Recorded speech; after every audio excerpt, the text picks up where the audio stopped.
Oye, el material que tenemos hoy sobre la mesa es de esos que no te dejan indiferente. Totalmente. Sacado de un libro sobre algo llamado ciclomancia, nos vamos a meter de lleno a explorar un concepto muy, pero muy particular. Sí, la idea de desarrollar una forma de audición súper sensible casi sobrehumana. Exacto. Es una de esas ideas que, una vez que la lees, te obliga a preguntarte por los límites de nuestra percepción. Totalmente. Y el eje de nuestro análisis hoy es lo que el autor bautiza como el oído del poder psíquico. Suena potente. ¿Lo es? Nuestro plan es desglosar la propuesta de este libro. Primero, entender qué es exactamente este concepto dentro de su propio universo, claro. Ok, Luego, examinar las bases anatómicas que el texto propone para darle, digamos, validez. Y finalmente, que es quizá lo más llamativo, detallar los ejercicios prácticos que ofrece. perfecto. La idea es comprender a fondo la lógica que presenta este material, ¿no? Esa es la idea, de una forma didáctica. Muy bien. Entonces, entremos en materia. ¿Qué es exactamente el oído del poder psíquico en el mundo que este libro construye?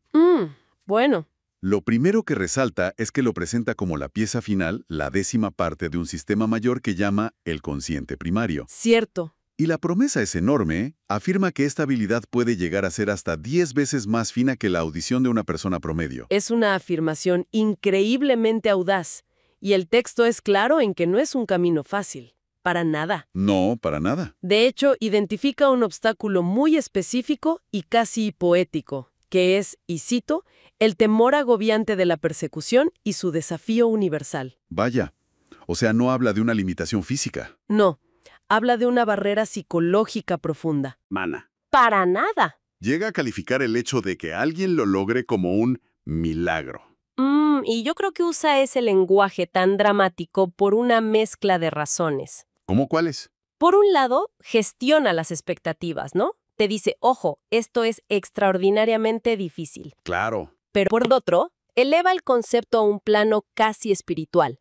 No es solo una habilidad, es una transformación. Y para que esa idea tan elevada no se quede en el aire, intenta anclarla en la biología. Justo. Ahí es donde hace algo muy astuto. Cierto, menciona estructuras que todos conocemos, como el nervio auditivo y el lóbulo temporal. Sí, pero luego, Pero luego parece que se sale del mapa de la neurología convencional. totalmente. Introduce su propia terminología, que es donde la cosa se pone, bueno, creativa. Sí, Habla de la electricidad del caracol, el centro auditivo y el centro del poder psíquico auditivo. exacto. Y aquí está el núcleo de su teoría, lo que el autor acuña como la electricidad del caracol, que, para ser claros, es un término propio de este texto. Es un concepto de él.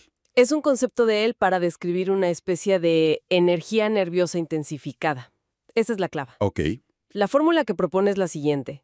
El gran centro auditivo, que él sitúa en la corteza del lómulo temporal, se fusiona con esta electricidad del caracol, multiplicada. ¿y de esa unión? En el universo del libro, de esa unión nace el oído del poder psíquico. Entiendo la base teórica, que ya de por sí es bastante audaz. Pero supongo que la pregunta que se haría cualquiera es, bueno, ¿y cómo? Claro. Me imagino que el libro no se queda solo en la descripción, ¿verdad? Para nada. De hecho, dedica una parte importante a la práctica. A los ejercicios. Exacto.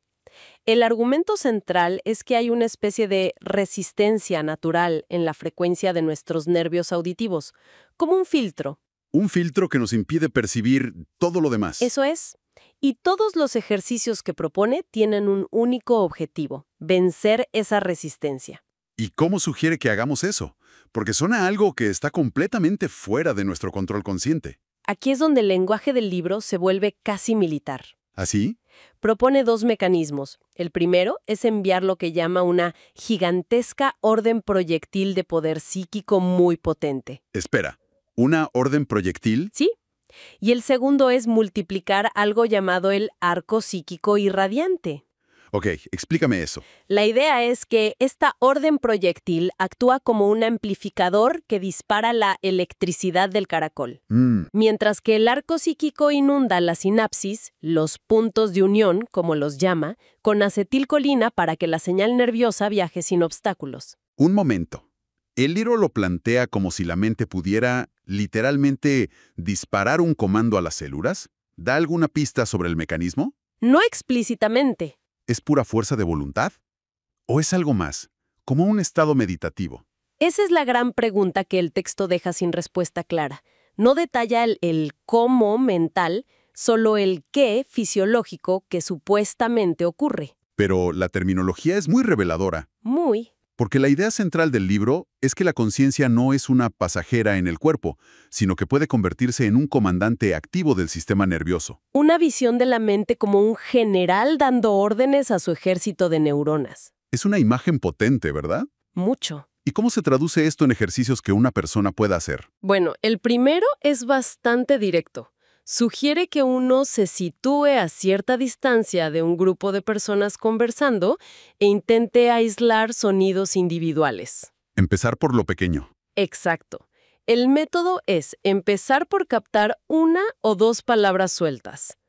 Una vez que se logra eso, el siguiente paso es, según el texto, amplificar el pensamiento y lanzar esa orden proyectil hacia los oídos. Y la promesa es que los sonidos de repente se vuelven más intensos y nítidos. Esa es la promesa.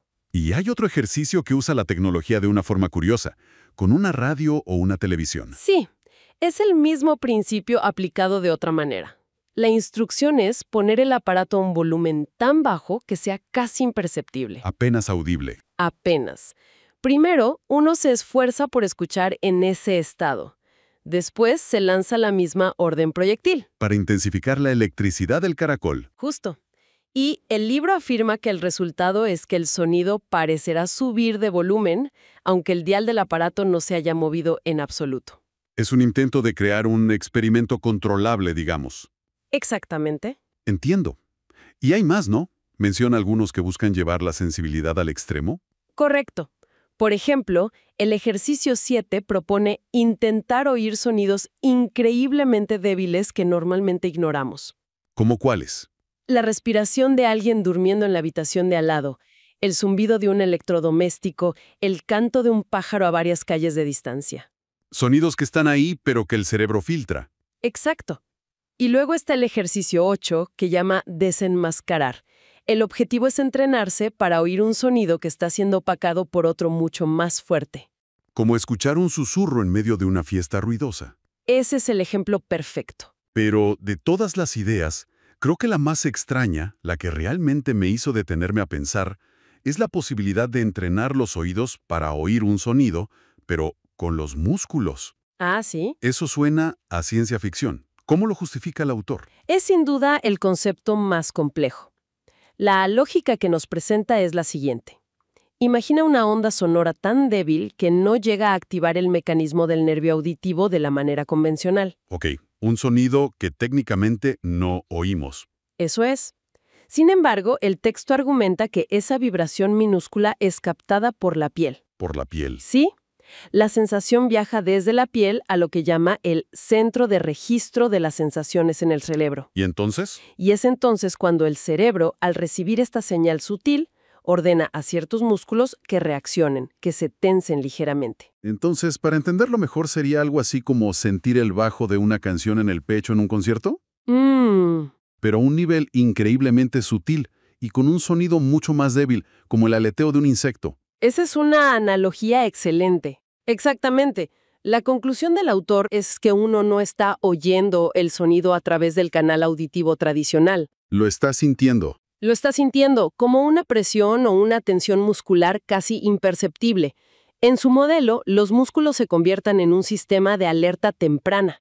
Que te avisa del sonido antes de que tu oído consciente siquiera lo registre. Justo eso. Fascinante y extraño a partes iguales. Ahora, todo esto sobre el oído psíquico es muy detallado, pero al principio dijimos que era solo una pieza de un rompecabezas más grande. Del consciente primario, sí. Para tener la foto completa, ¿cómo encaja esta habilidad auditiva con el resto del sistema que describe el libro? Bueno, si conectamos esto con el panorama general, vemos que el oído del poder psíquico es la culminación, la décima y última parte de este sistema. La cima de la pirámide. Podríamos verlo así.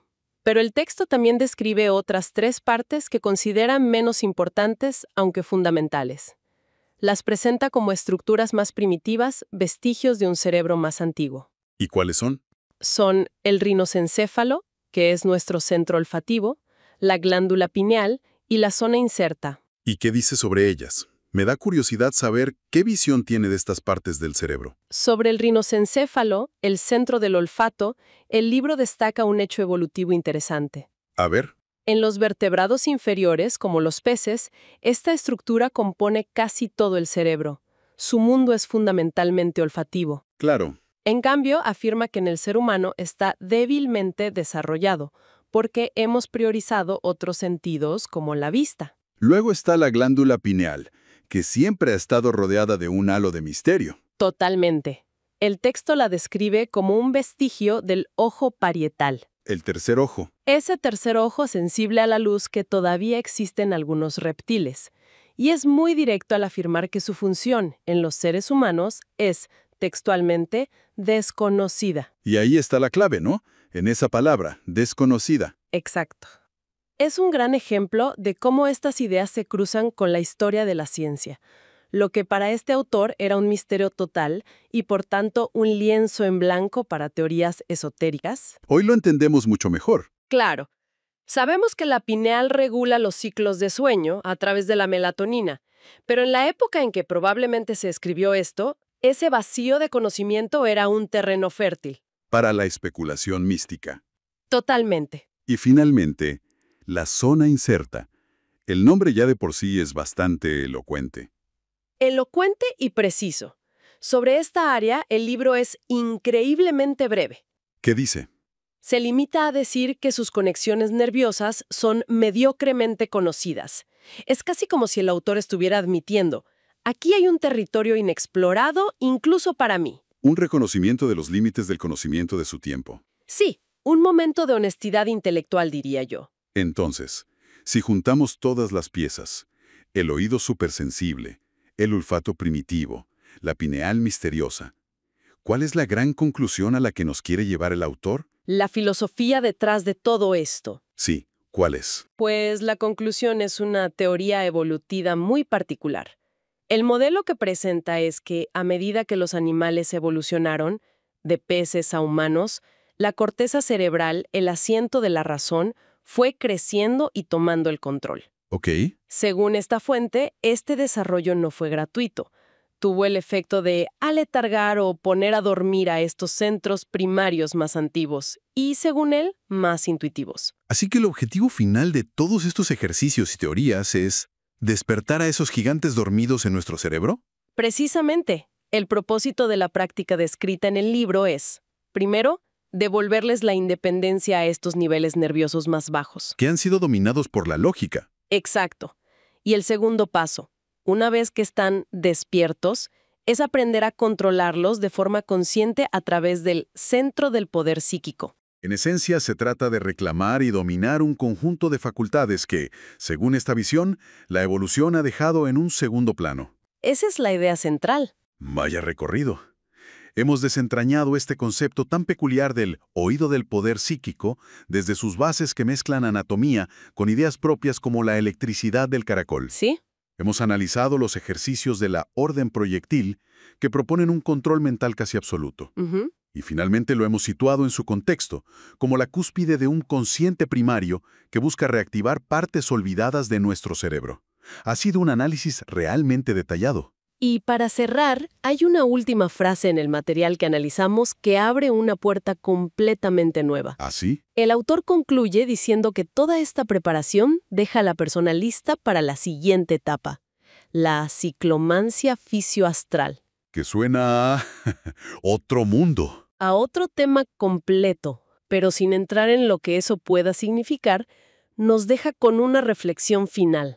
A ver. Si todos estos ejercicios, como hemos visto, buscan reavivar habilidades latentes, centrándose en estructuras cerebrales que el propio texto califica de primitivas, esto plantea una pregunta provocadora. ¿Cuál sería? ¿Qué nos dice esta filosofía sobre la relación entre nuestra mente racional y consciente, la que usamos a diario, y otras formas de percepción más instintivas que, según esta fuente, podríamos poseer en estado latente? ¿Relegadas por nuestro propio desarrollo intelectual? Justo. Es algo para reflexionar. Saludos. Hoy tenemos sobre la mesa un material realmente particular. Se trata de un manual de los años 70 llamado Ciclomancia, y en concreto vamos a desglosar su lección 16. La misión de hoy es entender a fondo el sistema de poder psíquico que propone, y lo haremos paso a paso como lo indica el propio manual. Primero, la materia prima, que es el aura. Luego, cómo usarla para proyectar influencia con algo llamado el arpón psíquico. Y finalmente, aprenderemos a recibir, a leer la historia oculta en los objetos. Y lo que engancha desde el principio es cómo este texto intenta sacar estos conceptos del mundo puramente místico y, digamos, anclarlos en algo casi fisiológico. No habla de energía etérea sin más, sino que propone una composición física para el aura. O sea, componentes que se podrían hasta medir en un laboratorio. Intenta construir un puente entre lo paranormal y la biología, lo cual es un enfoque muy poco común. Es menos, cree en esto y más, así es como supuestamente funciona la máquina. Exactamente. Es como un manual de usuario para habilidades que no sabíamos que teníamos. Así que vamos a ver qué tan claras son estas instrucciones. Empecemos por lo central, el aura. La mayoría de la gente piensa en ella como una especie de luz de colores, algo muy espiritual. No, pero esta fuente lo ve así. Para nada. Y eso es lo llamativo. La aterriza de una forma casi, pseudocientífica. La describe como una prolongación nebulosa alrededor del cuerpo. Sí, pero le da una composición muy concreta. Habla de 7 elementos. Algunos son esperables, como el calor radiante o las radiaciones infrarrojas. Otros ya son más curiosos, como ondas de radio, magnetismo y, aquí viene lo interesante, componentes puramente físicos, como el sudor, el dióxido de carbono disuelto en él. Espera, ¿entonces parte del aura es literalmente sudor? Según este manual, sí, es la suma de las emisiones biológicas y energéticas del cuerpo. Pero el componente clave, el que supuestamente lo gobierna todo, es el último.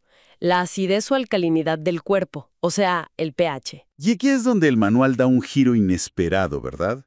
En lugar de hablar de chakras o energía cósmica, de repente nos ancla en la química de la sangre. La gran idea que propone es que el poder psíquico no es algo que flota en el aire, sino que está directamente ligado al estado químico de tu cuerpo. Un intento de hacerlo paranormal medible. Totalmente. El texto es muy insistente en esto. Asocia un estado corporal alcalino con la vitalidad, la juventud y, por supuesto, un aura fuerte y controlable. Incluso da detalles fisiológicos, como que en un estado alcalino el corazón bombea menos sangre porque el cuerpo es más eficiente. En cambio, un estado ácido se vincula a la fatiga, la debilidad y un aura separada del cuerpo. Esa imagen es muy potente. Describe que el aura de una persona enferma o muy débil puede llegar a flotar a 1 o 2 metros por encima, sobre todo mientras duerme. Y en ese estado, el control psíquico es imposible porque la conexión, por así decirlo, está rota. El cuerpo, dice, pierde su magnetismo. Ajá, pero lo fascinante es que no lo presenta como una condición permanente. El manual explica que el cuerpo tiene mecanismos naturales para volver a la alcalinidad. Menciona la respiración profunda o incluso la fiebre, que la describe como un esfuerzo del organismo para quemar la acidez.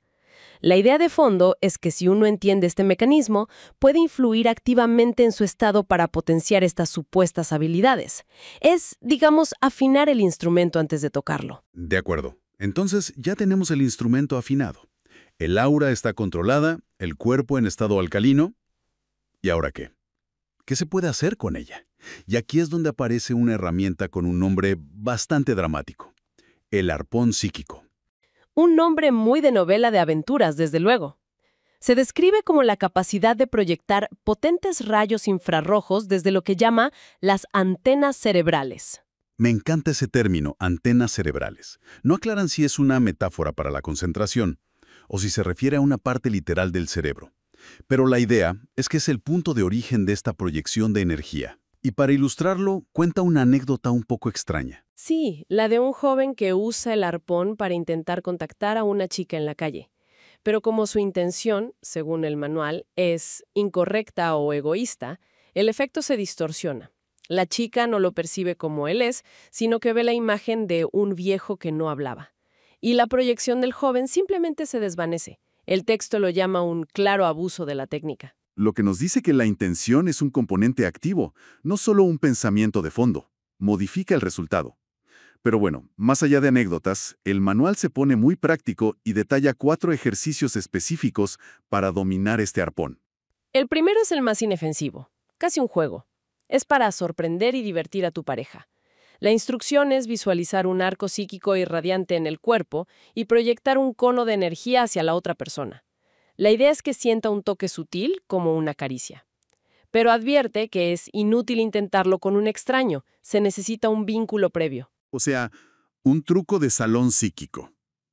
El segundo ejercicio es básicamente ir al gimnasio. Practicar con un objeto inanimado de la habitación una y otra vez, para aumentar regularmente la fuerza de la orden proyectil. Pura repetición para ganar potencia.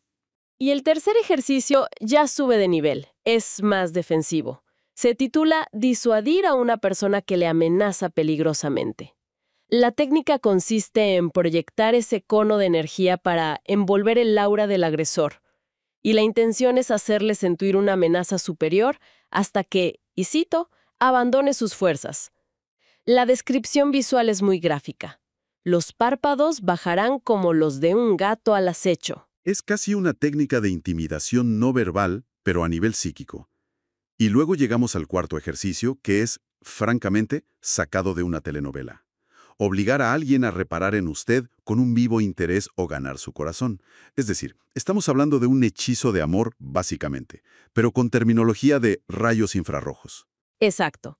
Y fíjate en la advertencia que incluye, casi como la letra pequeña de un contrato. Si la otra persona no lo ha pedido, es una intrusión.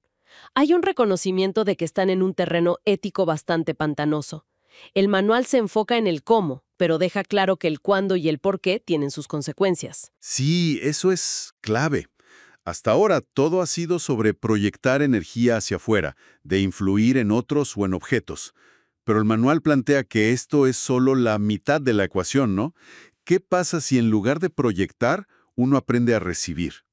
Y esa es la premisa detrás de la segunda gran habilidad que describe, la psicometría. Correcto, es el cambio de paradigma.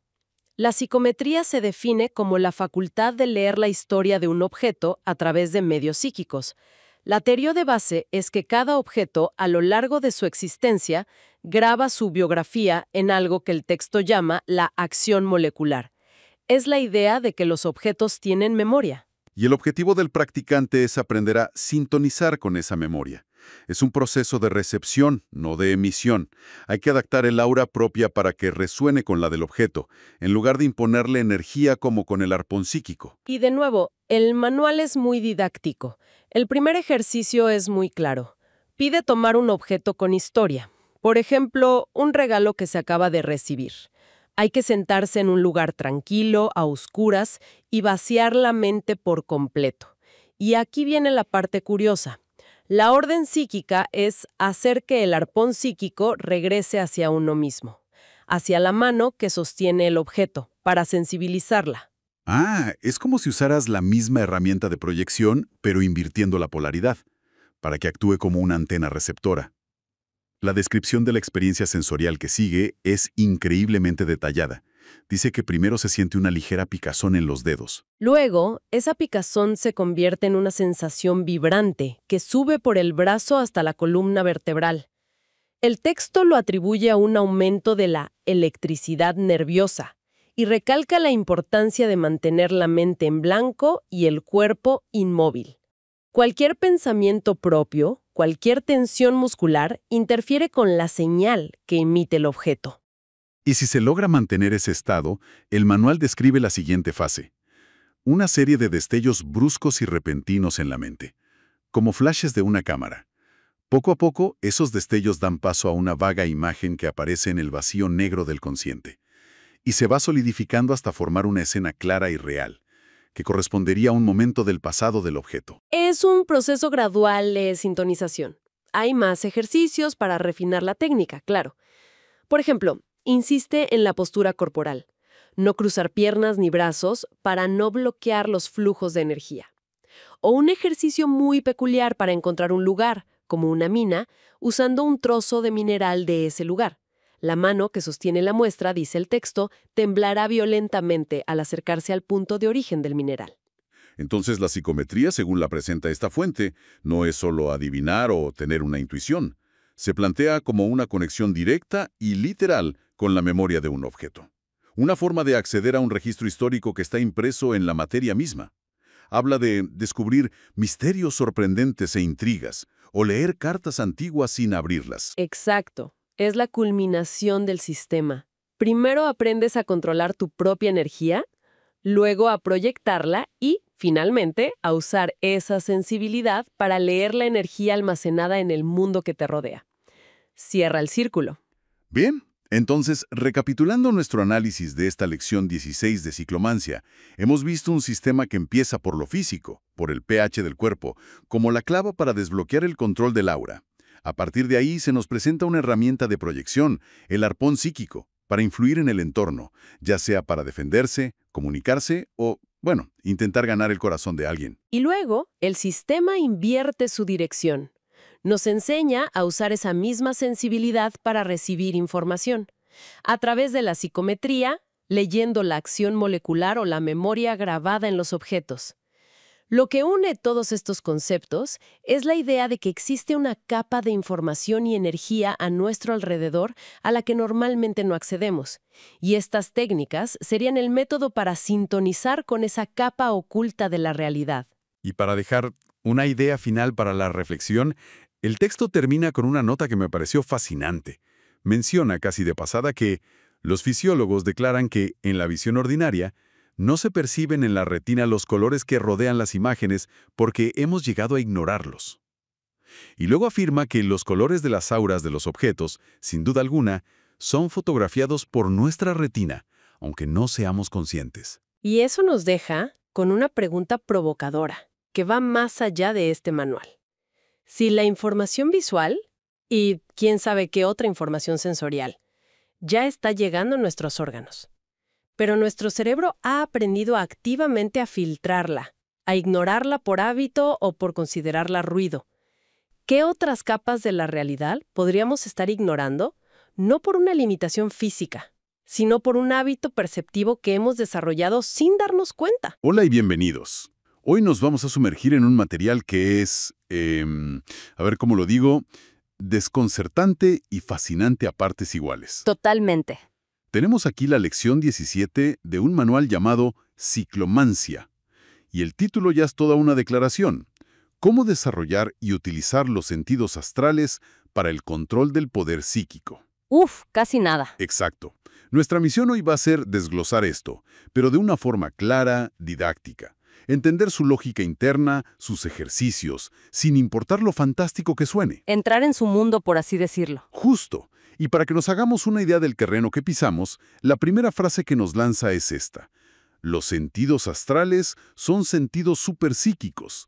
Contactan niveles por encima del nivel físico. Y con eso, la partida ya empieza en otro tablero. Con eso queda inaugurado el viaje. Y es un viaje que nos exige, cambiar de mapa desde el primer segundo.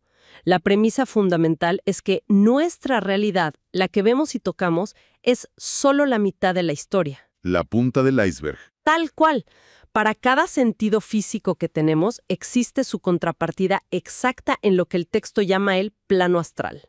Ok, un sistema en espejo. Exacto. Y para movernos por ahí, necesitamos un vehículo, el cuerpo astral. ¿Y cómo lo define? Pues, fíjate, cita a un tal Webster. Lo define como un espíritu supuesto o un doble género fantasma del cuerpo humano, capaz de abandonarlo a voluntad. Un doble fantasma. Me encanta el término. Pero lo que de verdad marca la diferencia, según el texto, es la calidad de la conexión. La comunicación psíquica aquí en nuestro plano físico puede ser confusa, ¿viste? Como una radio mal sintonizada. Sí, con interferencia. En cambio, en el plano astral es supuestamente nítida, constante, segura, una especie de, de fibra óptica espiritual. De acuerdo. Entonces, tenemos un sistema de percepción paralelo. Pero, a ver, ¿por qué es tan crucial desarrollarlo según este manual? Bueno, la idea es que te permitiría captar información de ese otro plano. Ujú. Con la misma claridad con la que vemos una mesa, por ejemplo. Justamente. Pero aquí viene un matiz que me parece importantísimo y que el texto recalca mucho. ¿Cuál? Que no hace falta entrar en trance, ni proyectarse fuera del cuerpo para usarlos. Ah, ok, eso es clave. Sí, la propuesta es operar desde el cuerpo físico, pero sintonizando con las emisiones del plano astral. Ujú. De hecho, el estado ideal que describe es algo que llama fisio astral. Fisio-astral. Suena a concepto de ciencia ficción. Y es un concepto increíblemente ambicioso. Lo describe como el pináculo del desarrollo. Un estado en el que una persona puede usar sus sentidos físicos y los astrales al mismo tiempo. Como tener dos pantallas abiertas a la vez. Exacto. La del mundo material y la del mundo espiritual, con total naturalidad. Y la llave para eso, un tema que se repite una y otra vez, es desarrollar lo que llama la personalidad desconocida.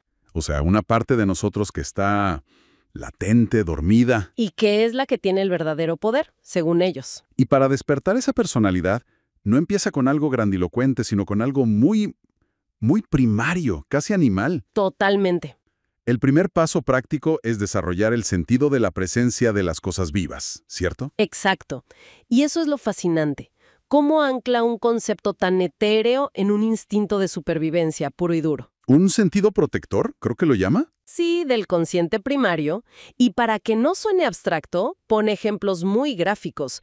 Un prisionero de guerra que necesita sentir si un guardia se acerca, o alguien en una calle peligrosa que necesita anticipar una amenaza. La intuición elevada a la categoría de radar. Eso mismo, pero no es solo defensivo. El manual afirma que este sentido es la base de todo lo demás, porque al agudizarlo, intensificamos las ondas radio de nuestras antenas psíquicas. Y eso facilita el contacto con la cosa viva a la que luego quieres influir. Claro, es como el primer paso para aprender a leer la energía del entorno. Y para entrenar ese radar, los ejercicios que propone son muy cinematográficos. El primero te pone en situación. Estás en un parque, ojos cerrados, y un agresor acecha. Una escena de película, sí. Te dice, quédate quieto de 5 a 10 minutos en calma total. Luego, retén la respiración y simplemente siente de dónde viene el peligro. Y una vez que lo localizas, el texto dice que debes lanzar la acción molecular de tu aura hacia el centro del poder psíquico de esa persona. Detengámonos ahí. Sí, a ver, cuando habla de lanzar la acción molecular, ¿a qué se refiere realmente? ¿Es un pensamiento o una energía? Esa es la clave. El texto crea su propia física interna, ¿entiendes? Términos como acción molecular, orden proyectil o, más adelante, arco psíquico irradiante. Le dan un lenguaje casi mecánico, militar. Exacto. Es su manera de darle un marco pseudocientífico a procesos que son puramente mentales. Es un intento de hacer tangible lo intangible. Lanzar la acción molecular podría interpretarse como proyectar una intención muy fuerte y concentrada. Como un pulso mental. Eso, un pulso con un objetivo claro. Es menos una sensación y más una acción deliberada que se visualiza. Entendido. Es como un manual de operaciones para la mente. Y a partir de ahí, sube la dificultad. Claro. Luego te pide que, en una habitación, identifiques el origen de ruidos con los ojos cerrados. Después, que estimes la velocidad y distancia de un coche que se acerca, solo por la sensación. Va escalando. Y el cuarto ejercicio ya es otro nivel. Intentar ver a las personas antes de que doblen la esquina, percibiendo su molde o su aura en forma de saco. Exacto. Y con esto se completa la primera fase. Hasta ahora, el manual nos ha entrenado para ser, digamos, receptores pasivos. Como un animal que afina sus sentidos para sobrevivir. Justamente. Hemos aprendido a escuchar, a sentir, pero aquí es donde la cosa cambia de marcha por completo y nos pide que pasemos a la ofensiva. A construir nuestras propias herramientas psíquicas. Ahí lo tienes. Vale, pasamos de ser receptores a ser ingenieros. ¿Y cuál es la primera herramienta que nos enseña a construir? La herramienta fundamental de todo el sistema. El tubo astral. Suena potente. El concepto es alucinante, la verdad. Se trata de crear, con la pura fuerza de la mente, un tubo en el aire, o en el éter, como lo llama. Un tubo. Literalmente. Literalmente. El ejercicio inicial consiste en visualizar dos tubos estrechos, de paredes astrales gruesas, de 1,80 m de largo, que salen de cada uno de los ojos. ¡Wow! ¿Y para qué sirve? Funciona como un cañón o un canalizador. Dentro viajan los rayos luminosos de las antenas cerebrales, otro de sus términos. Para la energía mental proyectada, supongo. Sí, al estar confinados por las paredes del tubo, estos rayos no se dispersan. Concentran una cantidad masiva de energía en una sola dirección, como un láser. Espera. ¿Un tubo hecho de material astral? ¿Cómo se supone que uno visualiza eso? ¿Es como humo, como cristal? ¿El texto nos lanza a la piscina de la ciencia ficción sin flotador? Lo describe como brumoso, lo que sugiere algo traslúcido pero con sustancia. La clave no es tanto la apariencia, sino la función. Es un conducto. Un fácil camino, creo que leí. Eso, un fácil camino para enviar y recibir mensajes psíquicos con una potencia y precisión enormes. Para crearlo, el ejercicio es muy específico. Acostado, relajado, visualizas los dos tubos saliendo de tus ojos. Ok. Luego, aplicas un arco psíquico irradiante al cuerpo y formas dos varillas ardientes. Y el paso final es lanzar un orden proyectil detrás de los cartuchos de un fusil de cañón doble. La imaginería es increíblemente bélica. Cartuchos, fusil, disparador, no habla de meditación o flujo, sino de balística psíquica. Totalmente. El lenguaje delata una visión del poder psíquico como una fuerza que se proyecta, que impacta. Que tiene un objetivo y una carga. Una vez creado el tubo, proyectar un mensaje es, según el manual, como disparar.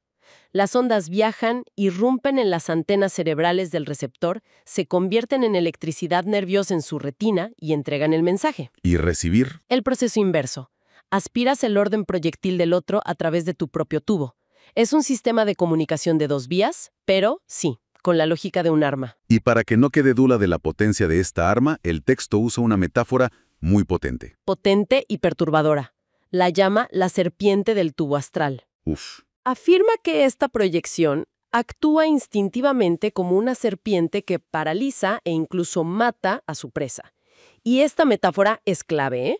No es solo una imagen fuerte. ¿Qué más es? Es el intento del autor de anclar esta idea abstracta en un fenómeno natural, aunque su interpretación sea, digamos, muy particular. Le da una base biológica casi depredadora. Totalmente. Dice que un reptil no hipnotiza, sino que proyecta un orden psíquico que inmoviliza a la presa, haciéndola sentir que ya ha sido devorada. Llama a esto sumisión subyugada. Es una visión del poder. Bastante oscura, la verdad. Sí lo es. Pero la ingeniería psíquica no se detiene en los tubos. A partir de aquí el manual nos propone convertirnos en ópticos astrales. El primer instrumento, el microscopio astral. Sí, para ver cualquier cosa a nivel celular, supuestamente. El proceso es metódico, casi como seguir un plano de IKEA. A ver. Primero, creas con material astral brumoso dos lentes, una cóncava y otra convexa. Luego, las encierras en un tubo astral más corto de unos 75 centímetros. ¡Y listo! Con eso, en teoría, puedes observar lo que quieras a nivel microscópico. En teoría. Y si se puede construir un microscopio, es lógico que el siguiente paso sea un telescopio, para ver a distancias ilimitadas. Exacto, sin necesidad de un viaje astral.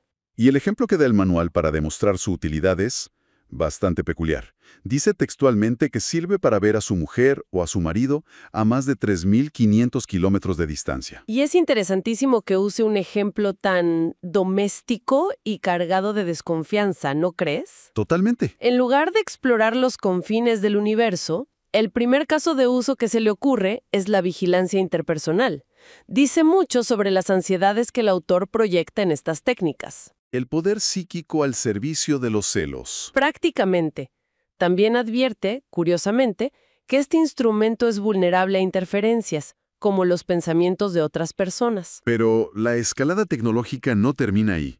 La cosa se pone aún más de ciencia ficción con los ojos radioscópicos. Rayos X astrales, básicamente. ¿Cómo funciona eso? Este es, para mí, el punto más delirante y fascinante del texto. El mecanismo es distinto. Primero, creas una especie de pantalla gigante delante de tu frente. Un medio cono astral truncado. Ok, una pantalla. Luego, proyectas un torrente de electrones desde tus antenas cerebrales hacia esa pantalla. Al chocar, la energía se transforma en rayos X que te permiten ver a través de los objetos. Un momento, para. El texto añade un detalle crucial ahí. Advierte que la mayor parte de esa energía se convierte en calor. Ah, sí. Un calor tan intenso, dice, que es suficiente para fundir cualquier metal conocido. O sea, te da instrucciones para crear una estrella de la muerte en tu frente y luego, casi como nota al pie, te dice, por cierto, ten cuidado de no derretir tu cerebro. La falta de proporción es increíble. Es asombrosa. Incluso sugiere usar un disco freno giratorio para disipar el calor. La complejidad y el peligro implícito en este ejercicio son de un orden de magnitud completamente diferente a los anteriores. Pasamos de sentir presencias en un parque A manejar energías capaces de fundir metales. Es una escalada de poder exponencial, y el manual lo presenta con la misma tranquilidad con la que explicaría cómo atarse los zapatos. Hemos cubierto la vista a todos los niveles, microscópica, telescópica y a través de objetos. ¿Qué pasa con el oído? ¿Cómo aplica esta lógica al sonido? La respuesta es el oído astral, que permite escuchar voces a grandes distancias. Pero aquí el texto introduce un problema que no había enfatizado tanto con la visión: las interferencias. ¿A qué se refiere? Dice que el oído es mucho más susceptible a las corrientes y contracorrientes astrales, lo que dificulta la escucha. Para solucionarlo, propone construir otra herramienta. No me digas. Una trompeta astral. Una trompeta astral. La imagen es hasta cómica. Me lo imagino.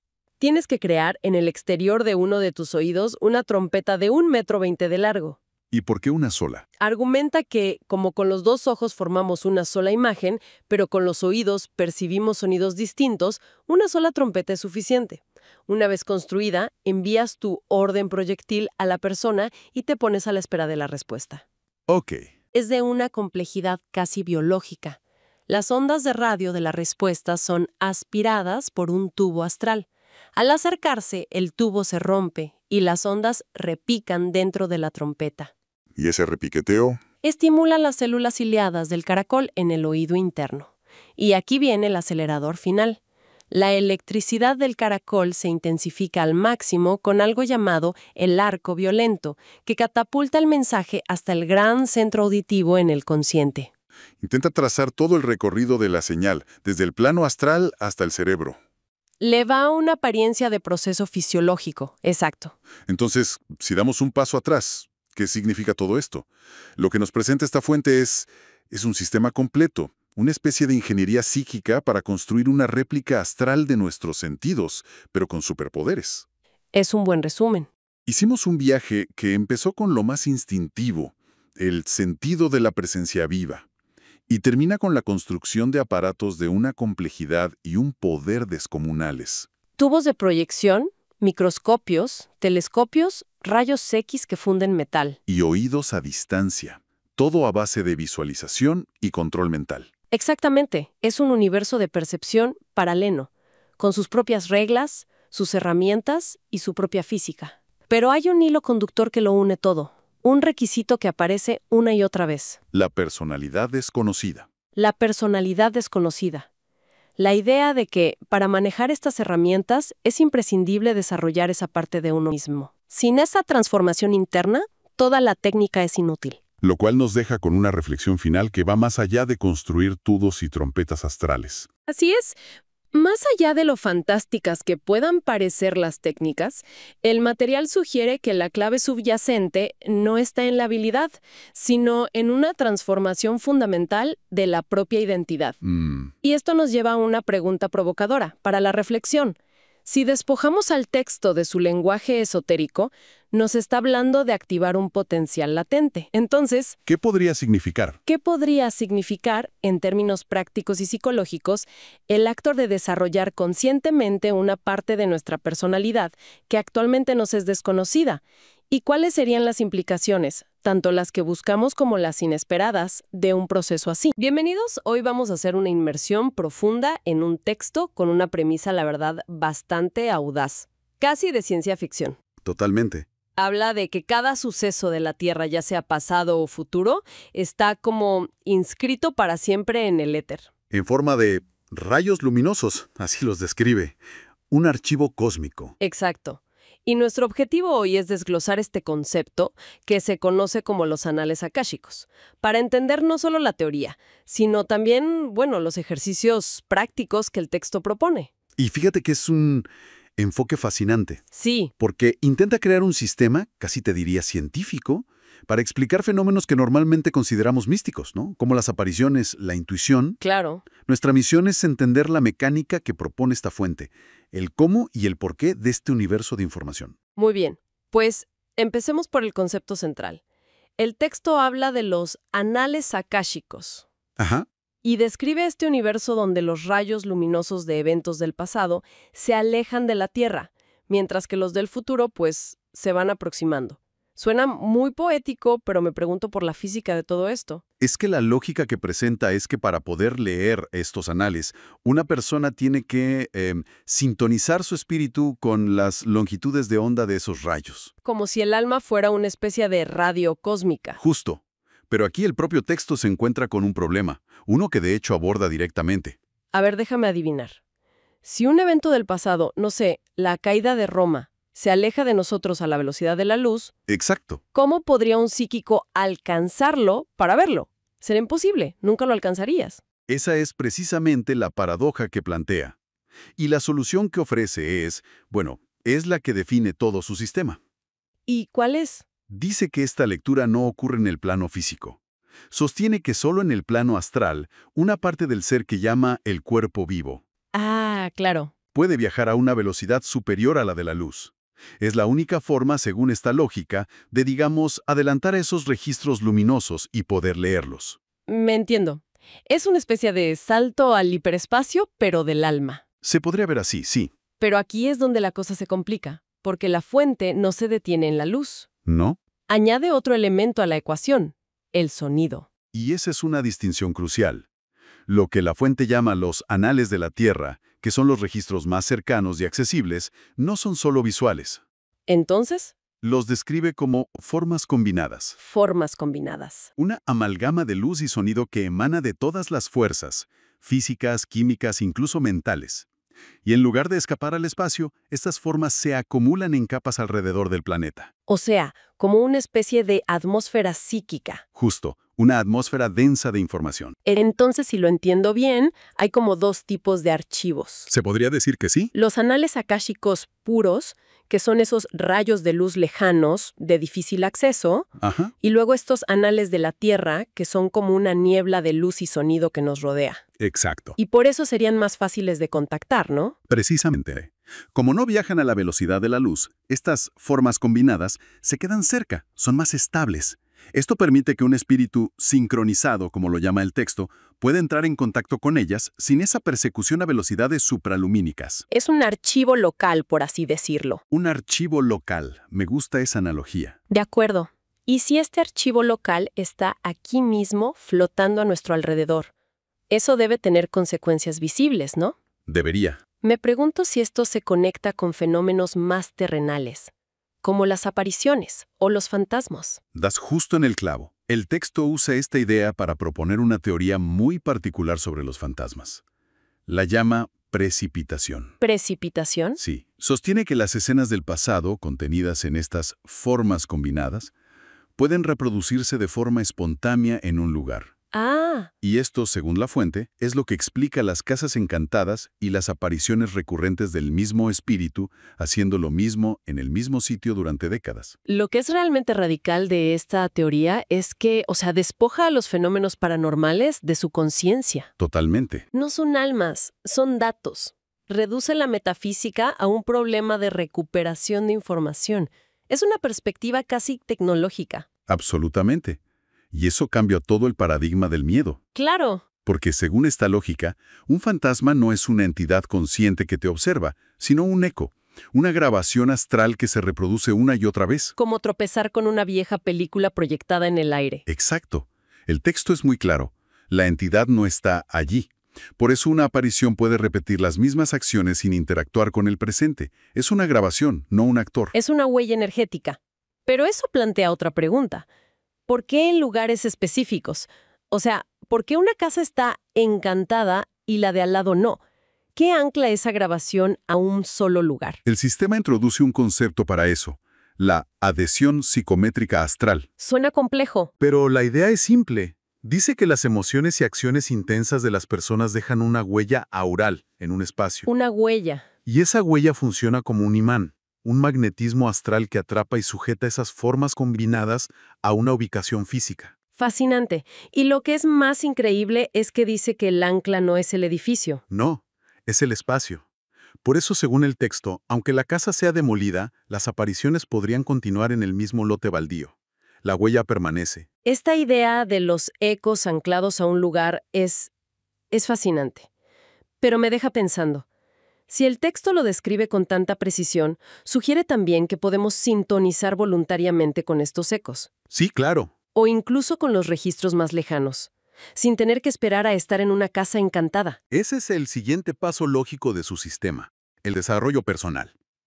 La fuente define la clarividencia como la facultad activa de entrar en contacto con estos anales. ¿Y cómo se hace? Postula que es necesario despertar y sintonizar la receptividad de dos centros energéticos. El centro del poder psíquico para la visión y el centro del poder psíquico auditivo para el sonido. Pero más allá de eso, el texto insiste mucho en un estado mental concreto, ¿no? Habla de la receptividad apropiada. Sí. Suena un poco contradictorio. ¿Cómo se intenta ser pasivo? Parece un nudo mental. Es una de las claves del método.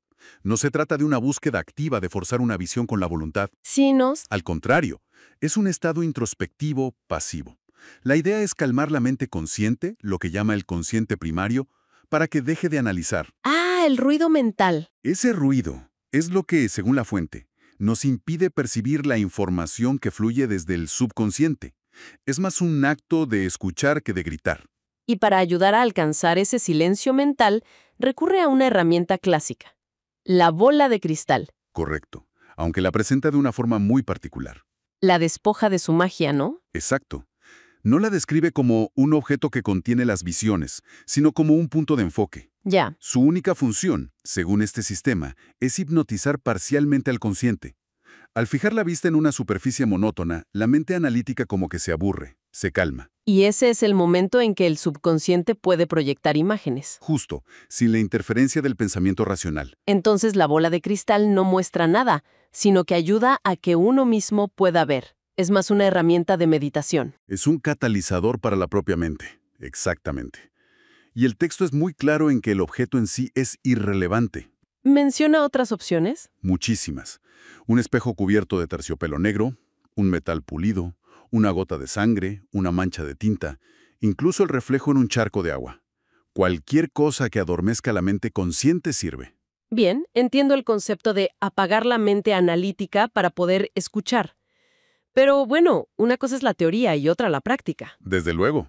¿Cómo propone este sistema que alguien pase de mirar una superficie brillante a, no sé, ver qué hizo un amigo ayer después de despedirse? Ahí entramos en el manual de entrenamiento. Y los ejercicios son muy específicos. A ver. Para acceder al pasado, propone empezar con algo cercano y que puedas verificar. El primer paso es visualizar en detalle una escena reciente, por ejemplo, tomando un café con un amigo la tarde anterior. Y revivir el momento. Exacto. La conversación, los gestos, todo. Hasta ahí parece un simple ejercicio de memoria. Cierto, pero el siguiente paso es el crucial.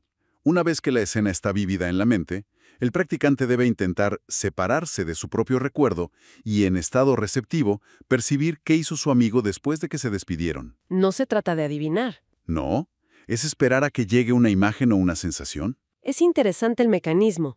No es magia, es sintonización. Ajá. Usas un recuerdo conocido como un ancla para sintonizar la frecuencia de ese momento. Es casi como si el recuerdo fuera una dirección web que, una vez cargada, te permite navegar el resto de la página de ese evento. Esa es una analogía perfecta. Al concentrarte en ese momento, el espíritu se acopla a las formas combinadas, a los ecos. Y una vez que el canal está abierto, puedes recibir nueva información de ese mismo registro temporal. De acuerdo. Puedo seguir la lógica. Para leer algo que ya ocurrió. Sí, Pero el futuro es diferente. Aún no ha sucedido. cierto. ¿Cómo justifica el texto que se pueda acceder a algo que, en teoría, aún no existe? Es una pregunta excelente. y el texto lo aborda como una proyección en lugar de una lectura. ¿Una proyección? Sí, el mecanismo es un espejo del anterior. Para acceder al futuro, se propone visualizar a esa misma persona y concentrarse en cómo actuará en un futuro cercano, esa misma noche, por ejemplo. ¿Y cómo? La metáfora que utiliza es muy visual. El psíquico debe lanzarse como un avión en paracaídas, desde su mente al mismo tiempo que la persona. El objetivo es aterrizar mentalmente en su futuro. La imagen del paracaidista es muy potente. No es leer un archivo, sino proyectar la conciencia a lo largo de una trayectoria probable. Exacto. Y hay un segundo ejercicio para el futuro que es más analítico. Consiste en concentrarse en un evento futuro específico, una entrevista de trabajo, una cita. ¿Y tratar de vivirlo mentalmente? Eso. Para recibir detalles, el texto pone un ejemplo muy directo. Si alguien quiere saber si se casará, debe concentrarse en esa posibilidad y permitir que sus antenas cerebrales, como las llama, reciban una respuesta. Pero advierte que la respuesta no es un sí o un no. Rara vez lo es. Suelen ser imágenes simbólicas o sensaciones que hay que interpretar. Y más allá de estos ejercicios de visualización, también ofrece una guía más general, ¿no? Casi un protocolo de preparación. Sí, para lo que llama la visión práctica. Es una especie de ritual de 4 pasos o grados. El primero es simple, una habitación tranquila. El segundo, sumir esa habitación en la oscuridad total. El tercero es el test de la visión innata. Fijar la vista en un punto imaginario en la penumbra hasta que la mente se adormezca. El cuarto paso suena bastante más intenso. Habla de hiperoxigenación. Lo es. Consiste en respirar rápida y vigorosamente por unos minutos. La justificación que da es que esto excita los electrones del cuerpo y ayuda a inducir un trance ligero. ¿Y todo esto culmina en un ejercicio final? Exacto. Después de seguir estos pasos, la persona debe sentarse en la oscuridad, hacer el vacío mental y simplemente escribir o dibujar cualquier cosa que sienta que le es comunicada, sin juzgar. ¿Para capturar los mensajes en bruto y luego interpretarlos? Esa es la idea. Hemos recurrido un camino increíble, ¿eh? Empezamos con la teoría de un archivo cósmico de luz y sonido, pasamos por una explicación de los fantasmas como ecos astrales y terminamos en un manual de entrenamiento casi físico. Si damos un paso atrás, ¿qué significa todo esto en conjunto?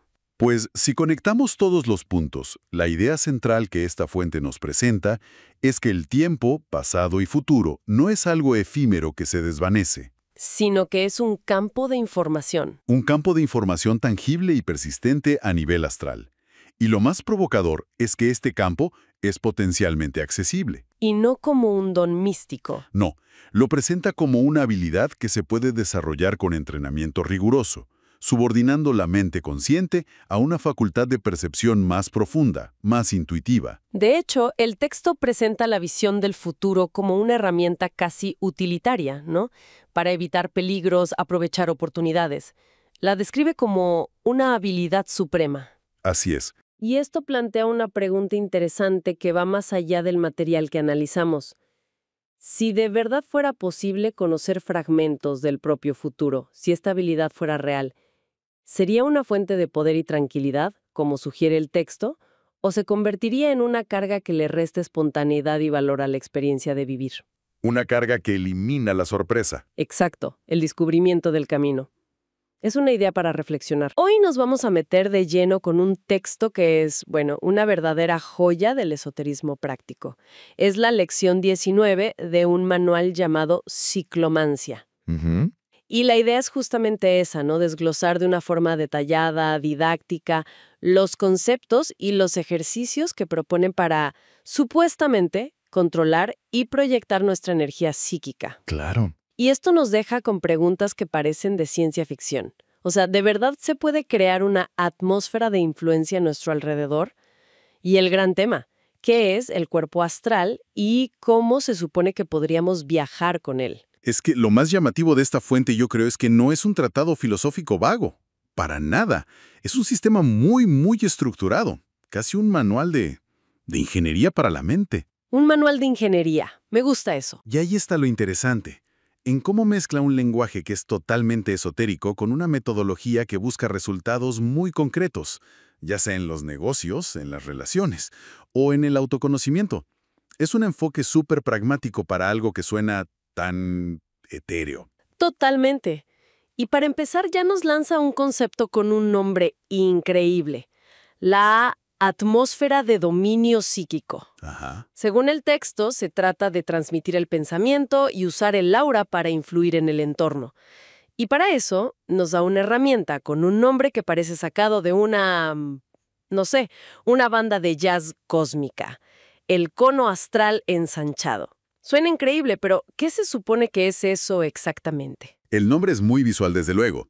El mecanismo que describe el manual es una técnica de visualización, muy específica.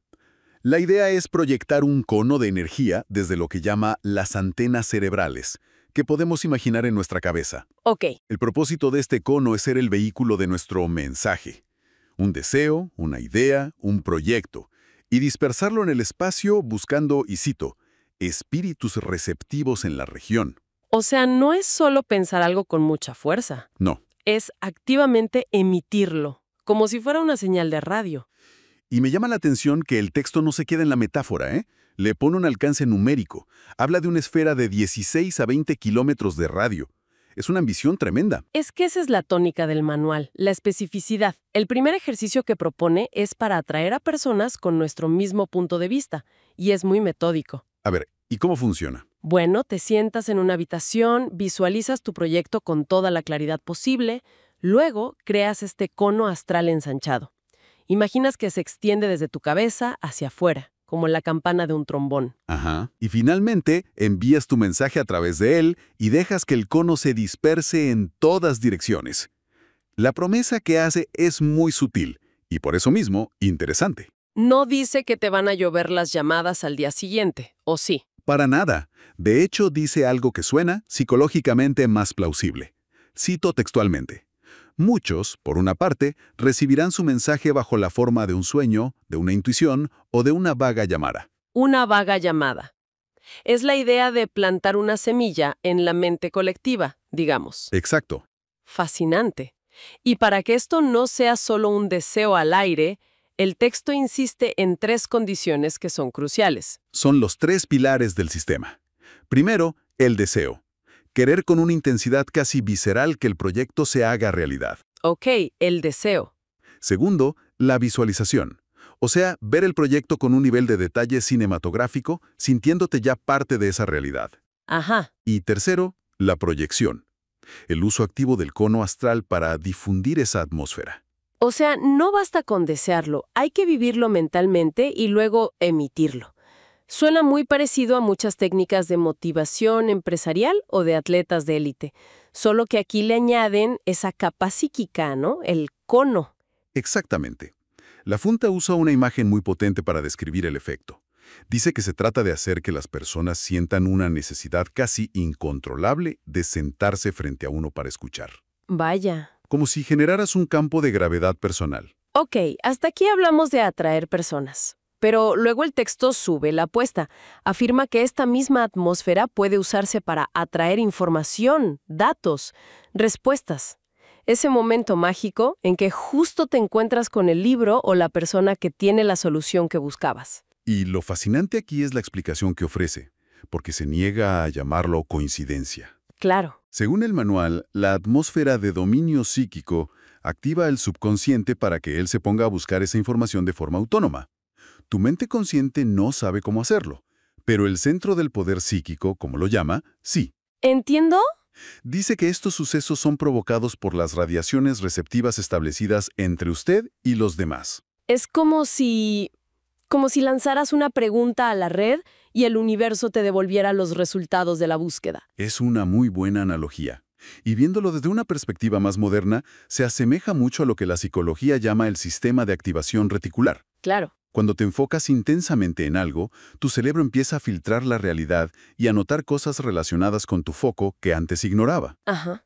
El manual le da una explicación paranormal, claro, pero el fenómeno que describe es algo que muchos reconocen en sus vidas. Hasta ahora todo suena muy positivo. Atraer gente, encontrar información. Pero una se pregunta si esto funciona con la energía del deseo. ¿Qué pasa si lo que domina tu mente no es un proyecto, sino un miedo terrible? ¿También se proyecta eso?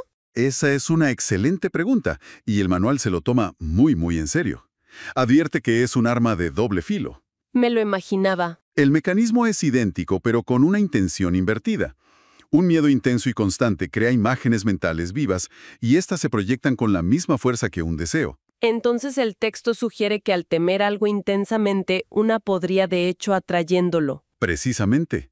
Afirma que estas proyecciones de temor generan convergentes físicas, químicas y mentales, que es una forma muy técnica de decir que ayudan a que el objeto de tu miedo se materialice. ¡Wow! Y es clave entender cómo lo enmarca. No es un castigo divino, ni una falla moral.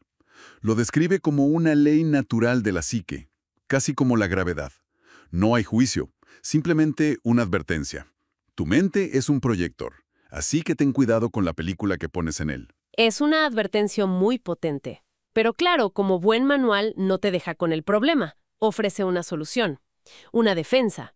Y aquí aparece otro de esos nombres fantásticos, el casco aural. El escudo psíquico por excelencia, según la fuente. Y de nuevo, su construcción es un ejercicio de visualización increíblemente detallado. Sí. Se trata de formar una esfera áurica protectora alrededor de la cabeza. ¿Y cómo se hace? ¿Solo imaginas un campo de fuerza y ya está? No, es mucho más específico. Primero, visualizas tu propia aura extendiéndose hacia arriba y envolviendo la cabeza, como un casco. Ok. Segundo, y esto es muy curioso, debes dejar un espacio vacío de unos 5 centímetros entre el casco y tu cabeza. ¿Un vacío? Sí, como una zona de amortiguación. Y tercero, tienes que construir mentalmente tabiques de un espesor de 15 centímetros en ese casco para que resista las ondas de otros. 15 centímetros. O sea, no es una simple burbuja de energía.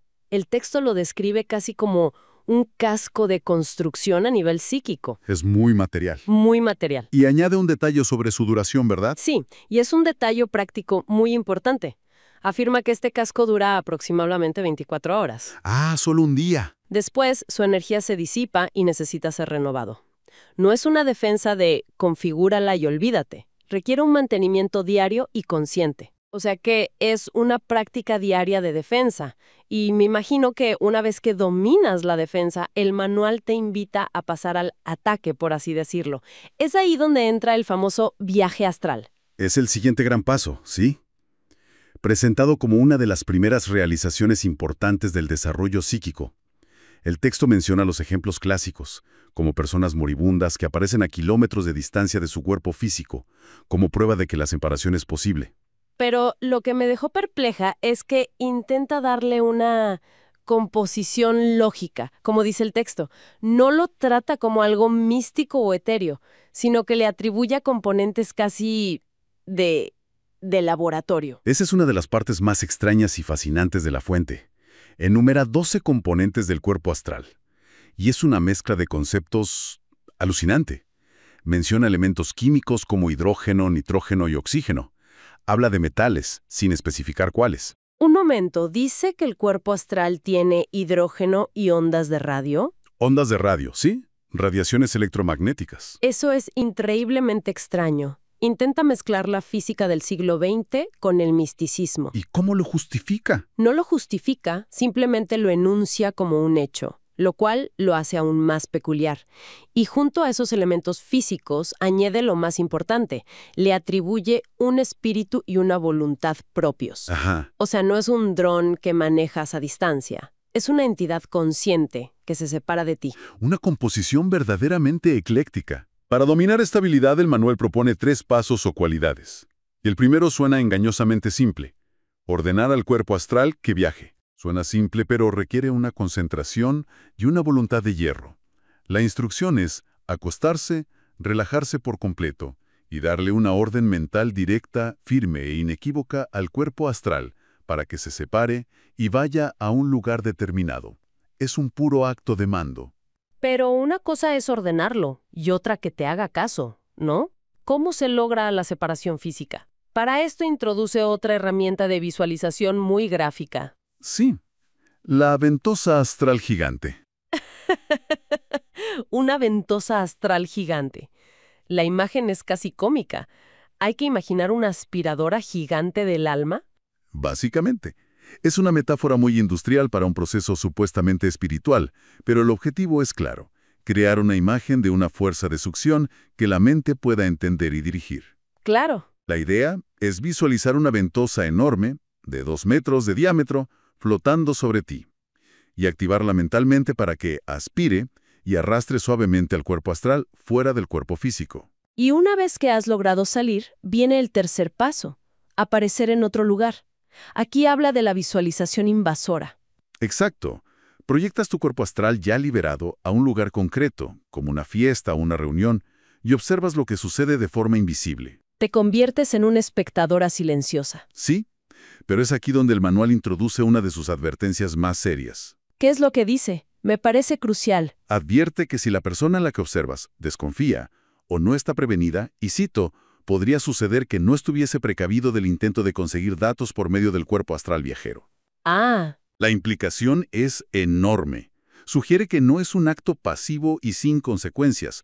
Hay una interacción real en ese plano, y la otra persona, a un nivel subconsciente, podría percibir esa invasión y reaccionar. no es un videojuego. Para nada. Queda claro que, para esta fuente, el plano astral tiene sus propias reglas y una ética implícita. Para terminar, presenta una técnica que no es un viaje completo, sino algo más sutil: las formas de pensamientos astrales personalizados. Esto es más parecido a una telepatía visual o una proyección holográfica mental.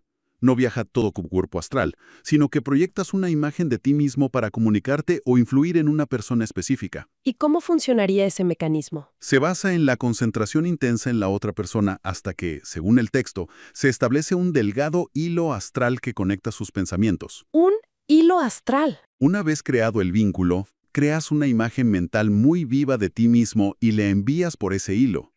Lo interesante es a dónde llega. No llega a la mente consciente. No directamente.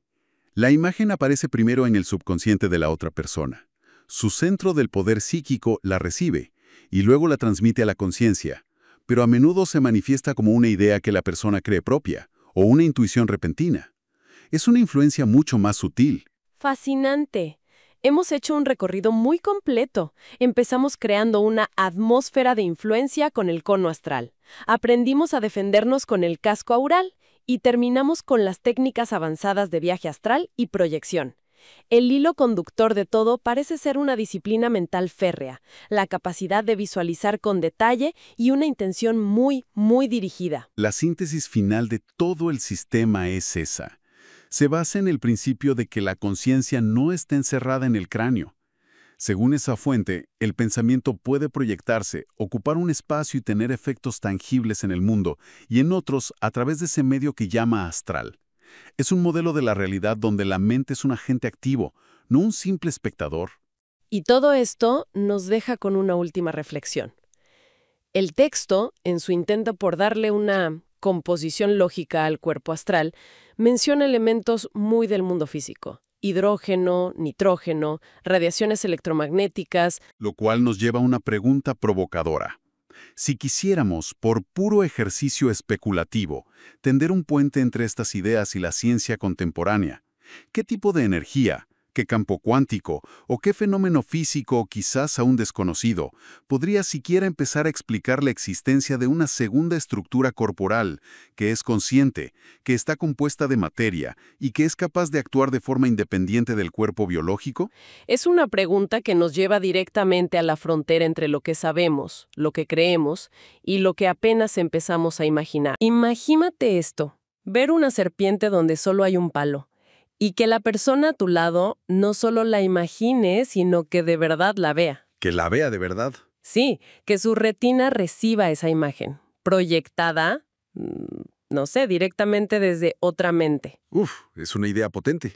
Pues el material que vamos a analizar hoy no solo plantea esa posibilidad, sino que de hecho se presenta como un manual de instrucciones para lograrlo. Exacto. Y lo interesante es la seriedad, la aproximación casi técnica que tiene. Totalmente. Hoy vamos a sumergirnos en la lección 20 de un texto llamado Ciclomancia. Y nuestra misión, hay que aclararlo, no es ni validar ni refutar nada de esto. No, para nada. Lo que queremos es entender su lógica interna, tratarlo como lo que es, un manual, Y vamos a desglosar de una forma muy didáctica las 4 habilidades principales que describe. ¿Y cuáles son esas 4? Bueno, primero, la que mencionabas, la visión suscitada, o sea, cómo proyectar imágenes. ¿De acuerdo? Luego, la telequinesis, que aquí la explican a través del cuerpo astral. Después, la materialización, que es dar forma visible a esa energía. Y finalmente, la levitación. El gran final. El desafío a la gravedad, sí. La idea es desentrañar el sistema de pensamiento que conecta todo esto. Perfecto. Pues empecemos por el principio entonces. La visión suscitada. El texto menciona a unos indios del este que confundían a los viajeros con esas imágenes de olas en un camino seco. Ajá. Mi primera pregunta es, ¿esto en qué se diferencia de la simple sugestión o de la hipnosis? ¿Es algo distinto? Esa es la distinción clave que el texto se esfuerza muchísimo en hacer. No se trata de convencer a alguien con palabras. Entiendo. La propuesta es mucho más radical. Habla de una transmisión directa de datos visuales. ¿Cómo que datos visuales? Pues postula que el nervio óptico no es una calle de un solo sentido. No solo recibe información. También la envía. Exacto. Describe unas pequeñas fibras de distribución de órdenes que irían desde el cerebro, el gran centro visual, hasta la retina. Pero no para ver, sino para proyectar. O sea que la idea es que una imagen mental, si es lo suficientemente fuerte... Fuerte y precisa, sí. Se puede emitir como ondas radio que viajan y estimulan la retina de la otra persona. Vaya. O sea que la otra persona no está imaginando la serpiente. Su cerebro está recibiendo la señal para verla de verdad. Como si estuviera ahí. Ese es el salto conceptual. Es un salto enorme. Y supongo que el manual no se queda solo en la teoría. Para nada. Va directo a la práctica, y los ejercicios son muy reveladores. A ver. El primero es simple en apariencia. Contemplar un jardín y visualizar un río que lo atraviesa. Pero lo fascinante es el nivel de detalle que exige. No basta con pensar, ahí hay un río. No, para nada. Tienes que construir la experiencia sensorial completa. El brillo del sol en el agua, escuchar el murmullo de la corriente, sentir la textura húmeda de las orillas. Es como crear una realidad virtual, pero solo con la mente. Un momento, o sea, ¿las instrucciones son casi como las de un director de cine? Y ese nivel de detalle es la clave para que funcione. Esa es la premisa. La mente ordinaria, digamos, es demasiado difusa. Para que la proyección funcione, la imagen mental debe ser tan sólida como un objeto físico. Entiendo. Y hay más ejercicios. El segundo lo lleva al extremo. Te dice que tires un palo al suelo y lo visualices como una serpiente. ¿El ejemplo del principio? Exacto. Y de nuevo, insiste en los detalles. La piel escamosa, negra como el carbón y brillante, el movimiento ondulante, la pequeña cabeza puntiaguda. Es increíblemente específico. Tanto que hasta te sugiere una frase para encapsular la visión, algo muy teatral. Ve a su alegre aguijón discurrir en chorrillos de su lecho poco profundo y cenagoso. ¡Qué lenguaje tan particular! La idea es que la imagen proyectada sea tan abrumadora, tan completa, que no deje lugar a dudas en la mente del que la recibe. Es un acto de creación más que un truco. Y supongo que esto tiene aplicaciones más allá de asustar a la gente, ¿no? Correcto. Y ahí se ve la filosofía pragmática que tiene el texto. No son poderes por tener poderes. Son herramientas. Son herramientas. Un vendedor dice, podría proyectar la satisfacción de usar un producto. Un médico podría visualizar a un paciente sano y proyectarle esa imagen para acelerar su curación. O un orador que hace que su audiencia vea sus metáforas. Justo eso. La comunicación más efectiva no es verbal, es visual y directa, de mente a mente. Ok, entonces la mente puede proyectar algo inmaterial, como una imagen. Pero el verdadero salto, el que nos lleva a la ciencia ficción, es afectar la materia. ¿El texto aborda eso? ¿Podemos pasar de hacer ver una serpiente a mover el palo? Y ese es precisamente el siguiente capítulo. Pasamos de lo visual a lo cinético, a la telequinesis. Ajá. Y lo primero que hace el texto es poner sus propias reglas. Rechaza de plano que esto sea obra de espíritus o de entidades externas. Ah, bien. Entonces, ¿de quién es el poder? Del propio individuo. Afirma que es un poder inherente que se ejerce a través de una extensión del propio ser, el cuerpo astral. El cuerpo astral. Es un concepto muy conocido, pero a menudo muy vago. ¿Cómo lo define este manual? Y más importante, ¿cómo propone que se entrene algo tan abstracto? Lo aborda de una forma sorprendentemente física, con ejercicios progresivos y sensaciones tangibles. ¿Por ejemplo? El primer paso. Te sientas, te relajas y fijas la vista en un objeto. Digamos un cepillo al otro lado del cuarto. Luego, visualizas que tu brazo astral se extiende desde tu brazo físico para tocarlo. Hasta ahí parece un ejercicio de imaginación normal. Pero aquí es donde se pone específico. Describe una sensación física concreta. Tu brazo de carne y hueso se enfría a medida que el brazo astral o la ventosa fisioastral se separa de él. Espera, ¿el brazo físico se enfría? Eso es, muy particular. Es como si describiera una transferencia de energía. Se moviera a esa extensión invisible. Busca anclar el concepto abstracto en una experiencia corporal. Me imagino que no es tan fácil como suena. Para nada. El manual advierte que hay que superar las inhibiciones del consciente y describe una barrera, una sensación de terrible dolor que el poder psíquico debe atravesar. Una barrera de dolor suena casi como romper un sello de seguridad. Es la imagen que da así, como si la mente consciente luchara por mantener la integridad del cuerpo y tuvieras que forzar esa barrera. Vale, una vez que cruzas ese umbral, ¿qué sigue?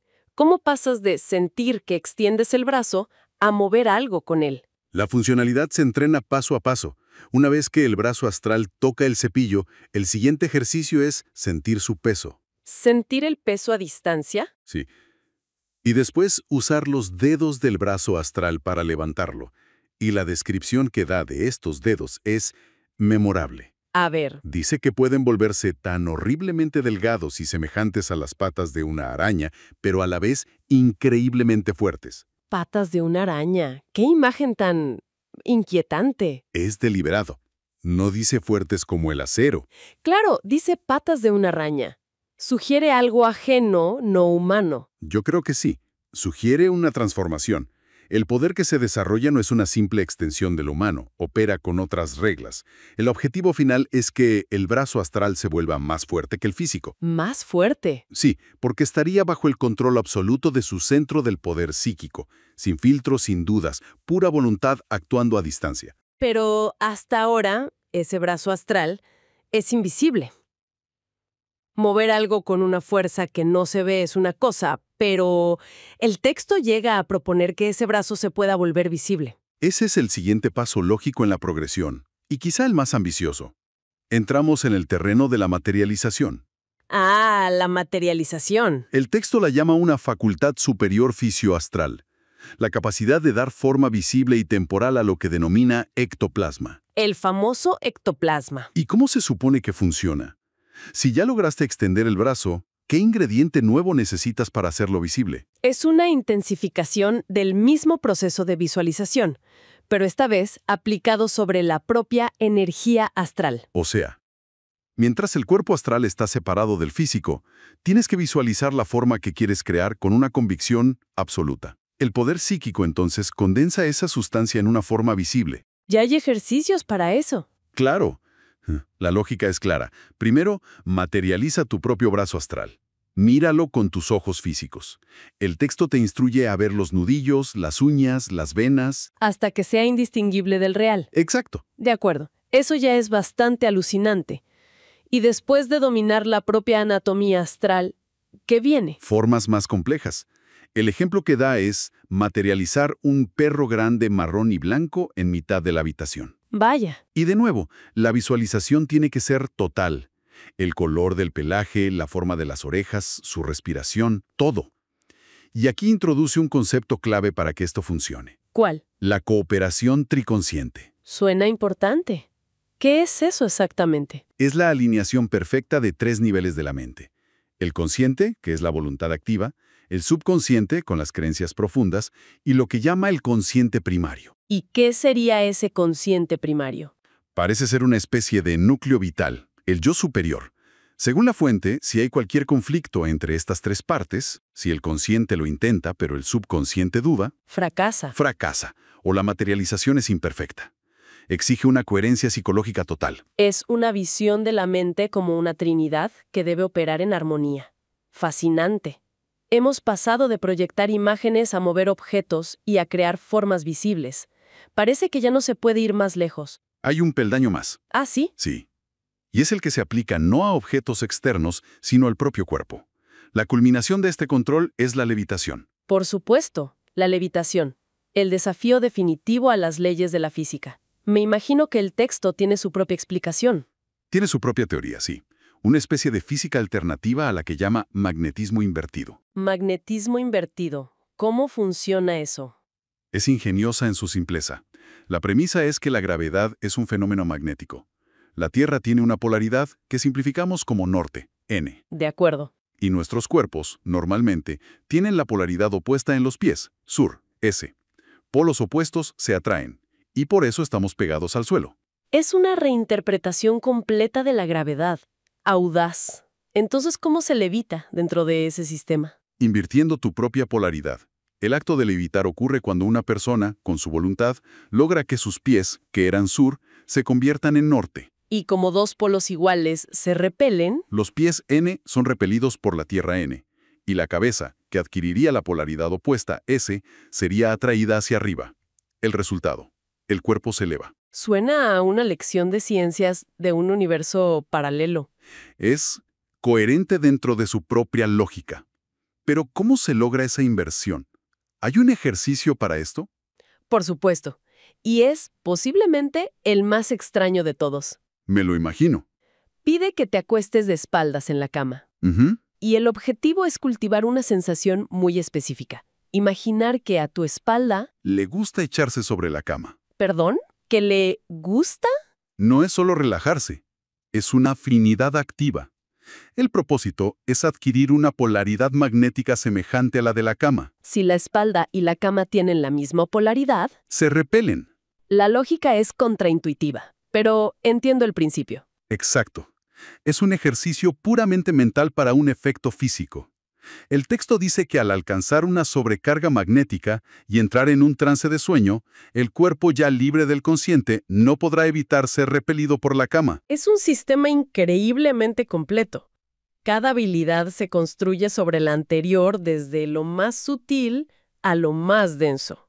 Lo que realmente une a las cuatro es un principio radical: la externalización de la conciencia. ¿A qué te refieres? A que, ya sea proyectando una imagen, extendiendo un brazo para mover algo, condensando energía en una forma visible o alterando el campo magnético del cuerpo, el manual postula que la mente no está atrapada en el cráneo.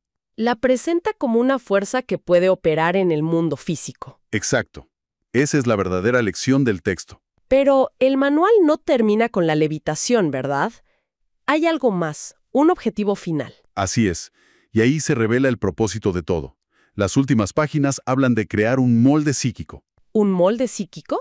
Su objetivo es mantener al consciente primario, ese núcleo del ser, despierto de forma permanente, incluso durante el sueño. Una conciencia ininterrumpida. Alcanzar ese estado es, según la fuente, lograr el estado superior llamado ciclomancia, el verdadero secreto del control del poder psíquico. Entonces todas estas habilidades espectaculares, la telequinesis, la materialización, no son el objetivo final. Son más bien los resultados, los efectos secundarios de un entrenamiento cuya meta es una transformación de la conciencia. Y eso nos deja con una pregunta para reflexionar. Más allá de mover objetos o flotar, ¿cómo sería la vida diaria si se operara desde ese nuevo e insuperable estado de conciencia que describe el texto? Un estado en el que la mente nunca duerme y la barrera entre lo interno y lo externo se ha vuelto permanentemente permeable.